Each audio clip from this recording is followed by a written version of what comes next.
Welcome to cinema cinema. அண்ணா கெஞ்சி கேட்கணுமா அடிச்சு கேட்கணுமான்னு நம்ம முடிவு பண்ண முடியாது. நமக்கு எதிரில் இருக்கவன் தான் முடிவு பண்ணும்.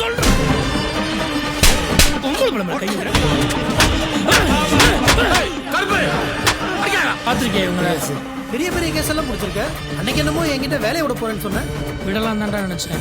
ஆனால் இப்போ விட்ட என் பேர் கொட்டை. ஆனால் என் பேர் கோட்டை கருப்புசாமி இல்லை. வாரண்ட் எபிசோட் 4 என்னன்னு வாங்க பார்க்கலாம். கோட்டை கருப்புசாமி வந்து தங்கதுரையை தேடி போனார். அது ஜெரால்டு அப்படின்னு சொல்லி கண்டுபிடிச்சிட்டாரு. அதுக்கப்புறம் பார்த்தீங்கன்னா அந்த ஜெரால்டு வந்து தப்பி ஓடிட்டார். இப்போ அந்த கேஸ் வந்துட்டு கோர்ட்டில் வாய்தாக்கு வருது. அப்போ வந்து இன்ஸ்பெக்டரும் வந்து கோட்டை கருப்புசாமியும் ஆஜராகிறாங்க. ஆஜராகி என்ன விவரம் அப்படிங்கிறத சொல்கிறாங்க. அப்போ ஜட்ஜம்மா கேட்குறாங்க, குற்றவாளியோட வீடு வரைக்கும் போயிட்டீங்க, குற்றவாளியை பிடிக்க முடியலையா, என்னங்க நீங்கள் அப்படின்றாங்க. இல்லைம்மா, குற்றவாளியோட ப்ரூஃப் எல்லாம் கொண்டு வந்து சப்மிட் பண்ணியிருக்கோம்மா, கண்டிப்பாக அடுத்த தடவை பிடிச்சிருவோம்மா அப்படின்னு சொல்லிட்டு இன்ஸ்பெக்டர் வந்து பாவியமாக சொல்கிறாரு. சரி சரி அப்படின்னு சொல்லிட்டு ஜட்ஜம்மா, சரி ஓகே, நீங்கள் கண்டுபிடிக்கிறதுக்கு இது ஒரு கேஸ் தான் இருக்கா என்ன, இன்னும் எவ்வளோ கேஸ் இருக்குதுல்ல, அதிலெல்லாம் கான்சென்ட்ரேட் பண்ணுங்கள், இதையே பார்த்துட்டு இருக்காதீங்க அப்படின்னு சொல்லி சொல்கிறாங்க. சரிங்கம்மா அப்படின்னு சொல்லிட்டு இவங்களும் வந்துடுறாங்க. வந்துட்டு அதுக்கப்புறம் இன்ஸ்பெக்டர் வந்து கோட்டை கருப்புசாமியோட செயல்பாடுகளை நோட் பண்ணுறாரு. பார்த்தா ஒரே பரபரப்பாக இருக்காப்புல. அந்த லேடி கான்ஸ்டபிள் மாலதி இருக்காங்க இல்லையா, அவங்கக்கிட்ட இன்ஸ்பெக்டர் வந்து கேட்குறாரு, என்னம்மா மாலதி, கோட்டை கருப்பு ஒரே பரபரன்னு இருக்கானே அப்படின்னு சொல்லிட்டு கேட்குறாங்க. உடனே ஆமாங்கய்யா, இப்போல்லாம் வந்து முன்ன மாதிரி இல்லையா, ரொம்ப பரபரப்பாக அவனே வந்து எல்லாத்தையும் இறங்கி கண்டுபிடிச்சி வேலை செய்கிறாய்யா. இப்போ கூட பாருங்கள், ஒரு வாரண்ட் கேஸில் 15 பேர் சம்மந்தப்பட்டிருக்காங்க. அதை எப்படி சால்வ் பண்ணுறதுன்னு தான் மண்டை குடைச்சலாக இருக்கிறான், அதுக்காக தான் வேலை பார்த்துட்ருக்குறான் அப்படின்னு சொல்லி மாலதி சொல்கிறாங்க.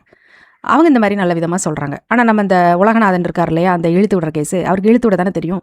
அவர் வந்து நைஸாக, ஐயா இன்ஸ்பெக்டர் ஐயா, இங்கே பாருங்கள், இவன் ஓவராக பண்ணிக்கிட்டு இருக்கான் ஐயா, சும்மா பெரிய ஒரு குற்றவாளியை கண்டுபிடிக்கிட்ட வரைக்கும் போயிட்டானா, அவ்வளவு திமிரு பார்த்துக்கங்க அவனுக்கு.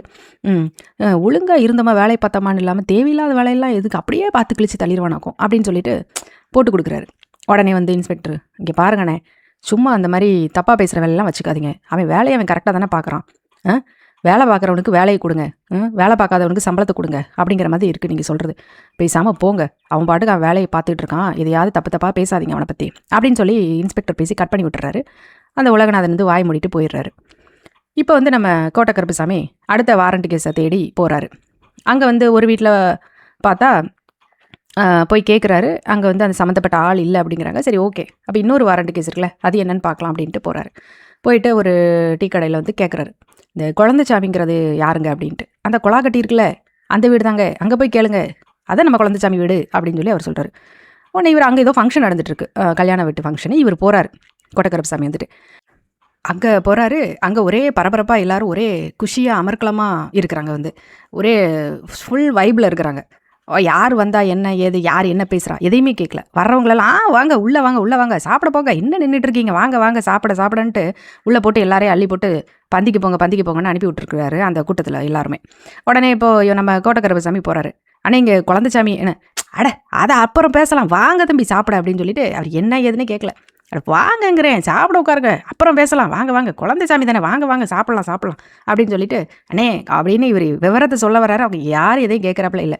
உட்காருங்க தம்பி சாப்பிடுங்க, அப்புறம் பேசலாம் அப்படின்னு சொல்லிட்டு இவரை போட்டு உட்கார வச்சு இலையை போட்டு நல்லா கறி மீனுன்னு சொல்லி எல்லாம் பரிமாறி சாப்பிட வச்சிடுறாங்க. அவரும் வந்து திரு முடிச்சுக்கிட்டு சாப்பிட்றாரு கோட்டை கருப்புசாமி. அப்புறம் சாப்பிட்டு முடிச்சுட்டு கை கழுவிட்டு வந்து, அண்ணே இந்த குழந்தைச்சாமிங்கிறவங்க அப்படின்னு, அதுவா, அதுதான் நம்ம பங்காளி தான், என்ன வேணும் அப்படின்னு.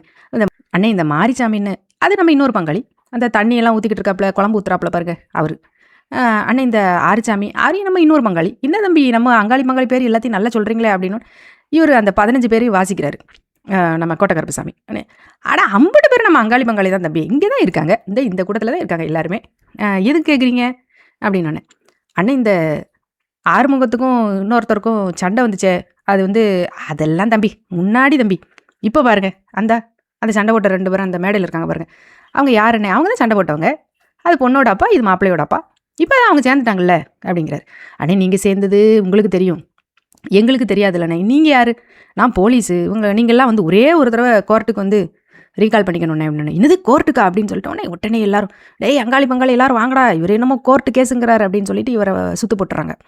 அண்ணே நான் ஒன்றும் தப்பாகவே சொல்லலைண்ணே, அண்ணே ஒரு தடவை வந்து நீங்கள் கோர்ட்டில் வந்து வந்து எங்களுக்கு எந்த பிரச்சனையும் இல்லை, நாங்கள் சேர்ந்துட்டோன்னு மட்டும் ஒரு வார்த்தை சொல்லிட்டு வாங்கண்ணே, இல்லைனே அந்த கேஸ் பெண்டிங்லேயே இருக்குண்ணே, அதை சொல்கிறதுக்கு தானே வந்தேன், பல வருஷமாக வந்து தேடிக்கிட்டு இருக்கோம்ண்ணே, உங்கள் யாரையுமே பிடிக்க முடியலண்ணே, அதுக்கு தானே வந்தேன், வேறு ஒன்றுமே இல்லைண்ணே. அப்போ போக்குவரத்து செலவு அதெல்லாம் யார் கொடுப்பா? அதெல்லாம் வந்து நான் கொடுத்துக்குறேன், நீங்கள் தயவு செஞ்சு வாங்கினேன் அப்படிங்கிறாரு.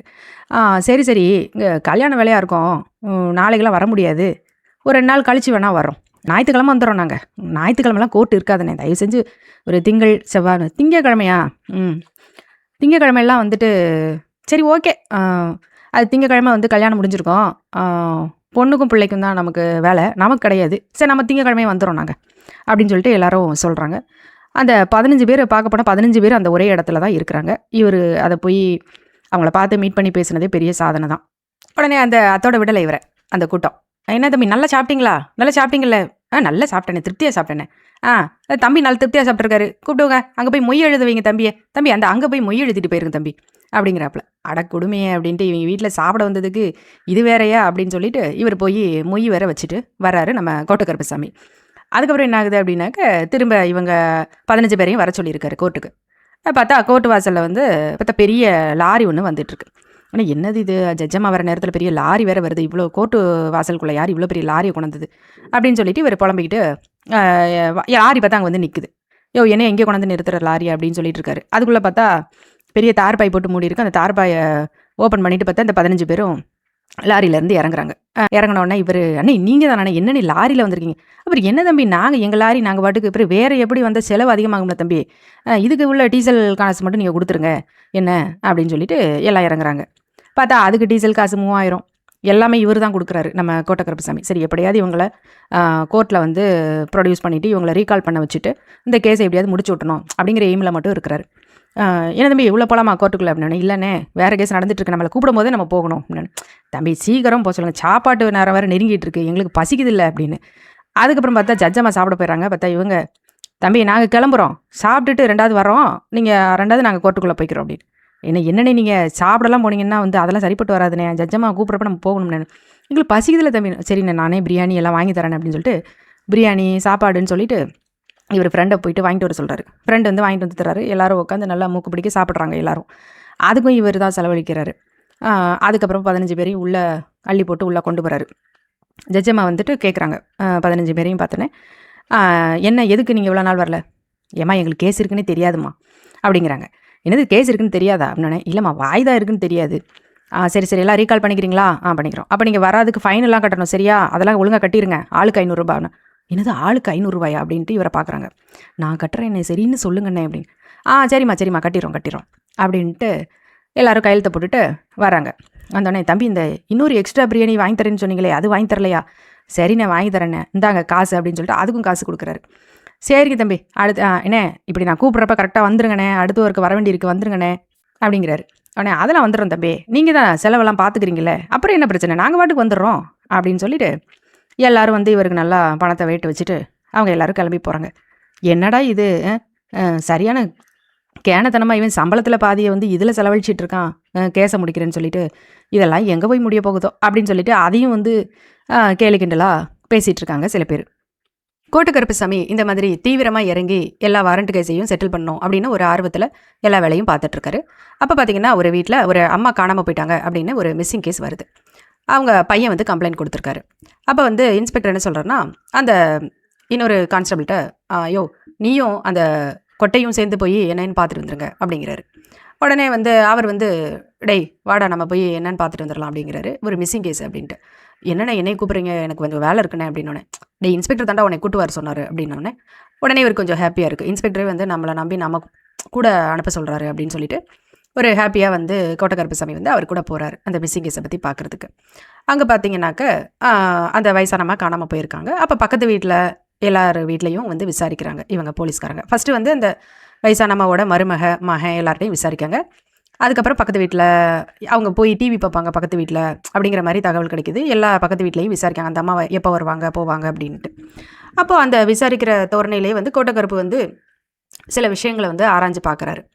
அவருக்கு வந்து இப்போ வந்து இந்த ஒரு கேஸுனால் எப்படி, அதில் யார் குற்றவாளியாக இருப்பாங்க, அதோட நுணுக்கங்கள் எப்படி அப்படின்ட்டு அவருக்கு வந்து ஓரளவு எல்லாமே பிடிப்படுது. ஒருத்தவங்களையும் அவர் ரொம்ப அப்சர்வ் பண்ணுறாரு. பாடி லாங்குவேஜ் எல்லாத்தையும் அப்சர்வ் பண்ணி இவங்க மேலே தப்பு இருக்குமா இருக்காதா அப்படிங்கிறத ஓரளவு யூகிக்கிற அளவுக்கு அவருக்கு வந்து நாலேஜ் இருக்குது. அந்த மாதிரி அவர் வந்து அப்சர்வ் பண்ணிட்டு இருக்கிறாரு. அப்போ வந்து அவர் சொல்கிறாரு இன்ஸ்பெக்டர்கிட்ட, சார் இந்த மாதிரி அந்த வீட்டை சுற்றி உள்ள அந்த ஒரு 5 பொம்பளைங்க இருக்காங்க, அவங்கள தான் யாரோ வந்து இந்த விஷயத்த பண்ணியிருக்காங்க, அவங்கள கூப்பிட்டு விசாரிச்சா தெரிஞ்சிடும் சார் அந்த அம்மா எங்கே போனாங்கன்னு சொல்லிட்டு கண்டிப்பாக கண்டுபிடிச்சிடலாம் அப்படிங்கிறாரு. அவர் பேச்சு கேட்டு அந்த 5 பொம்பளைங்களையும் கூப்பிட்டு போலீஸ் ஸ்டேஷனில் வச்சு விசாரிச்சுட்டு இருக்காங்க. பார்த்தா அது கம்ப்ளைண்ட் ஆகி அதில் ஒரு பொம்பளை கம்ப்ளைண்ட் பண்ணி விட்டுறது அவங்களுக்கு தெரிஞ்சவங்கள வச்சு. பார்த்தா எஸ்பி வந்து திட்டுறாரு, என்னையா இது மிஸ்ஸிங் கேஸ்ன்னு சொல்லிட்டு ஏதோ கொலை கேஸ் மாதிரி 6 மணிக்கு மேலே பொம்பளைங்களை வச்சு விசாரிச்சுட்டு இருக்கிறீங்க, யார் சொன்னான்ட்டு இவங்களெல்லாம் கூப்பிட்டு வச்சு விசாரிச்சுட்டு இருக்கீங்க அப்படின்னு. இல்லை சார், இவங்கள தான் யாரோ பண்ணியிருக்காங்கன்னு ஒரு சந்தேகம் தான். என்ன சந்தேகம், யார் சந்தேகத்தை கிளப்புனா அப்படின்னு சொல்லிட்டு உடனே அமைதியாக இருக்கிறார் இன்ஸ்பெக்டர். ஏன்னா இவன் தான் சொன்னான் அப்படின்னு சொன்னாக்க அவன் ஒரு ஜூனியர், அவன் சொன்னதை கேட்டு நீ பண்ணியா அப்படின்பாரு அப்படின்ட்டு மறைச்சு பார்த்துட்டு கண்ட பேச்சை கேட்டு என்னத்தையாவது பண்ணிக்கிட்டு இருக்குது அப்படின்னு சொல்லிட்டு அந்த எஸ்பி நல்லா திட்டிட்டு எல்லாரையும் வீட்டுக்கு அனுப்புங்க அப்படின்னு சொல்லிட்டு போயிடுறாரு. சரின்னா அந்த லேடிஸ் எல்லோரும் வீட்டுக்கு போயிடுறாங்க. அவங்க எல்லாம் வீட்டுக்கு போனதுக்கப்புறமும் கோட்டக்கருப்பசாமிக்கு மனசுக்குள்ளே ஒரு நெருடல். ஏன்னா அவர் வந்து ஒரு லேடியை சந்தேகப்படுறாரு. அந்த லேடி உண்மையிலே குற்றவாளி தானான்னு தெரிஞ்சுக்கணும் அப்படின்னு நினைக்கிறாரு. அவர் வந்து தனியாக வந்து அந்த லேடியோட வீட்டுக்கு போகிறாரு. போயிட்டு பேச்சு கொடுக்குறாரு. சார் அதான் ஏற்கனவே விசாரிச்சுட்டு போயிட்டீங்களா, என்ன திரும்ப வந்திருக்கீங்க அப்படின்னு அந்த லேடி கேட்குது. இல்லைம்மா சும்மா தான் அந்த அம்மா எப்படி, அந்த காணாமல் போன அம்மா எப்படி, என்ன ஏது, அவங்க மருமக எப்படி அப்படின்லாம் கேட்டு போகலான்னு வந்தம்மா, கொஞ்சம் உள்ளே வந்து பேசலாமா அப்படிங்கிறாரு. சரி உள்ளே வாங்களேன் அப்படின்ட்டு உள்ளே இவரை வர வச்சுட்டு கதவை சாத்திடுது. உடனே இவர் பேசுகிறாரு, என்னம்மா அந்த அம்மா எப்படி, மருமகளுக்கும் அவங்களுக்கும் ரிலேஷன்ஷிப் எப்படி, சண்டை போடுவாங்களா என்ன ஏது அப்படிங்கிற மாதிரி கேட்குறாரு. சார் அவங்க மருமக சரி கிடையாது சார், அந்த அம்மாவும் எப்போ பார்த்தாலும் சண்டை போடும், அந்த மருமகளும் சண்டை போடும் சார், அது அடிக்கடி அந்த அம்மா வந்து இங்கெல்லாம் வரும் சார் டிவி பார்க்குறதுக்கு அப்படின்னு சொல்லிட்டு, இல்லை பக்கத்து வீட்டுக்கு போகும், எய்த்த வீட்டுக்கு போகும், அவங்க வீட்டில் பெரும்பாலும் இருக்காது சார், அவங்க வீட்டில் சரி கிடையாது சார் யாரும், சும்மா நல்லவங்க மாதிரி பேசிகிட்டு இருக்காங்க, எனக்கு என்னமோ அந்த மருமக மேலே தான் சார் சந்தேகம் அப்படின்னு சொல்லிட்டு அந்த லேடி வந்து சொல்லுது. இவர் அப்படியே பேச்சு கொடுத்துட்டு, என்னம்மா இது அங்கங்கே பத்தியெல்லாம் பொருத்தி வச்சுருக்கிறீங்க என்னது, அது சார் சும்மா அந்த கொசுவாக வருது ஈயெல்லாம் வருது இல்லையா, அதுதான் கொஞ்சம் அந்த பத்தி பொருத்தினா வராதுன்னு பொருத்தி வச்சுருக்கிறேன் அப்படிங்குது அந்த லேடி. இவர் அப்படியே பேசிக்கிட்டு கொல்லை பக்கம் பார்க்குறாரு. என்னம்மா மட்டையெல்லாம் விழுந்து கிடக்குது, பச்சை மட்டையாக இருக்குது, இவ்வளோகான் விழுந்து கிடக்குது அப்படின்னு சொல்லிட்டு கேட்குறாரு. சார் எதுக்கு சார் நீங்கள் அங்கெல்லாம் போய்கிட்டு இருக்கீங்க அப்படின்னு சொல்லி, அது ஆமாம் சார் விழுந்திருக்கோம் காற்றுல அப்படின்னு சொல்லுது. சொல்லிக்கிட்டே இந்த லேடி என்ன பண்ணுது, சார் எதுக்கு அங்கே நீங்கள் போகிறீங்க அப்படிங்குது. பார்த்தா இவர் பேசிக்கிட்டே பார்க்குறாரு. பின்னாடி ஒரு மண்வெட்டி இருக்குது, அதை வச்சு இவரை வந்து அடிக்க பார்க்குது அந்த லேடி. இவர் அந்த நிழல் இருக்கு இல்லையா அதில் பார்த்துடுறாரு. கவனிச்சுட்டு டக்குன்னு பின்னாடி திரும்புறாரு. உடனே அது நார்மலாகிடுது.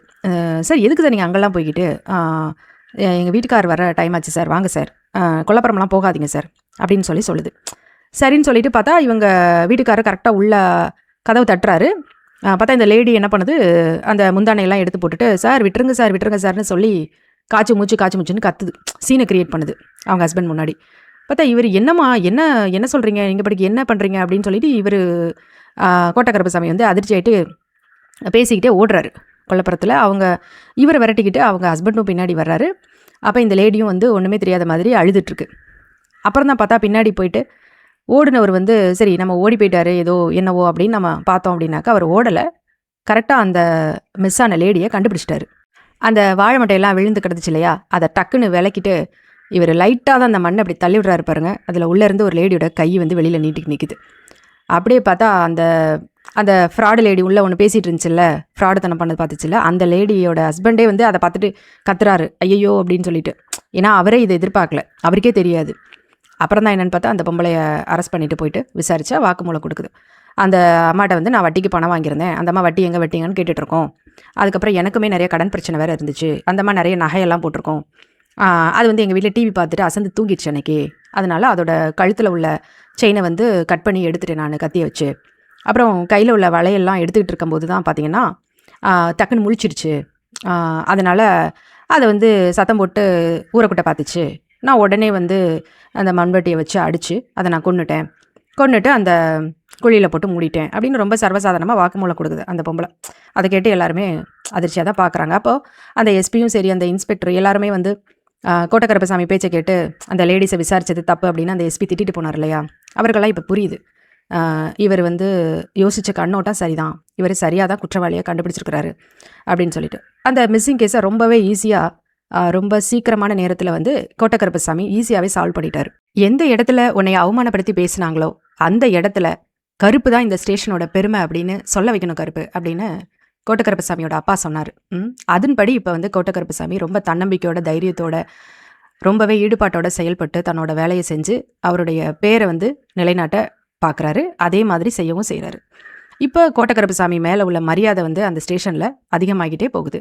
எல்லாருமே ஒரு மாதிரி ஆச்சரியமாக பார்க்குறாங்க கோட்டக்கருப்பசாமியை. அதுக்கப்புறம் என்ன நடந்துச்சு அப்படிங்கிறத நாம் அடுத்த எபிசோடில் பார்க்கலாம். நன்றி, வணக்கம்.